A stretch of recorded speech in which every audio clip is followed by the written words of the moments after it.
խորհրդային տարիներին Գյումրին աչքի է ընկել մշակութային գործիչներով ու երաժիշտներով։ Մասնագետների հավաստմամբ խորհրդային կրթահամակարգն ու սոցիալական պայմանները թույլ էին տալիս ընտրել թե սանը երաժշտական դպրոցում, որ ուղղությամբ պետք է մասնագիտանա։ Գրեթե բոլոր երաժշտական դպրոցներում կան դաշնամուրի, ջութակի եւ ժողնվակարաններից կանոնի բազմանդամ խմբեր։ Փոխարենը չկա հետաքրքրություն ալտի, ֆագոտի, հոբոյի եւ մի շարք այլ նվագարանների նկատմամբ։ Այդպիսի գործիքները, որոնք որ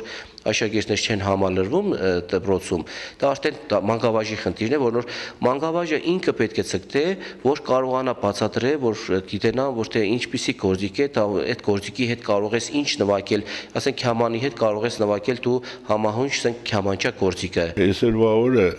երեխաները եւ ծնողները ցանկությունը ավելի շատ պարարվեսն է, ավելի շատ երգն է, հեշտն է դա, հեշտ գործ է։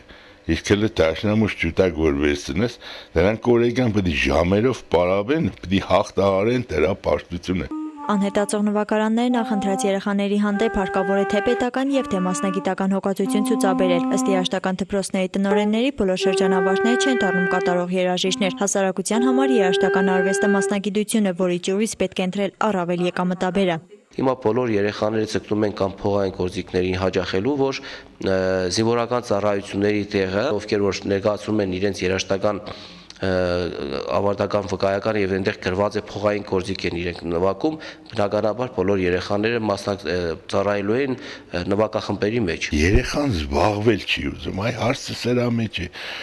Ավելի շատ ինքը ուզում է արագ այս կոմպյուտերային կարգով արագ ինքը բավարարվի։ Ազգային նվագարանները կառավարության ուշադրության կենտրոնում են։ Սկսած 2007 թվականից Թարի, Սանթուրի, Ուդի, Քամանչայի եւ Քանոնի դասընթացները հանրապետության երաժշտական դպրոցներում կազմակերպվում են պետական հոգացությամբ։ Արդյունքում մի քանի տարիների ընթացքում բարձրացել է ուսուցման առումով ոչնչացող համարվող նվագարաններով հետաքրքրվողների թիվը, սակայն դեռ կան գործիքներ, որոնք շարունակում են անտեսված մնալ։ Մասնագետների կարծիքով եւ ժամանակներն են փոխվել եւ պահանջները։ Աշխատաշուկան ինքն է թելադրում թե արվեստի որ ուղղությունն ընտրի սովորողը։ Հիմա ավելի ժամանակակից է համարվում դուդուկը, թհոլը կամ կլարնետը, քան ասենք Թարը, Սանթուրը, Քամանչան։ Սազն է, որ որոշ ընդհանրապես այդ գործիքը դասադուն մենք չունենք, մանկավարժը մենք չկա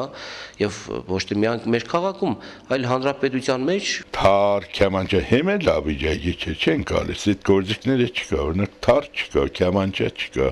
Կան դպրոցներ մի հատ աշակերտ այդպես ինչ որ գտել են, ասենք դասադուն գտե բերել են։ Պետբյուջեի միջոցներից ամեն տարի գումար է հատկացվում երաժշտական եւ արվեստի դպրոցների, ազգային լարային եւ փողային նվագարանների բաժիններում սովորողների ուսման վարձավճարների փոխհատուցման համար։ Ուսումնանվճար կազմակերպելն ըստ պատասխանատուների կնպաստի նշված բաժիններում լիարժեք ու արդյունավետ ուսումնական գործընթացի անցկացմանը։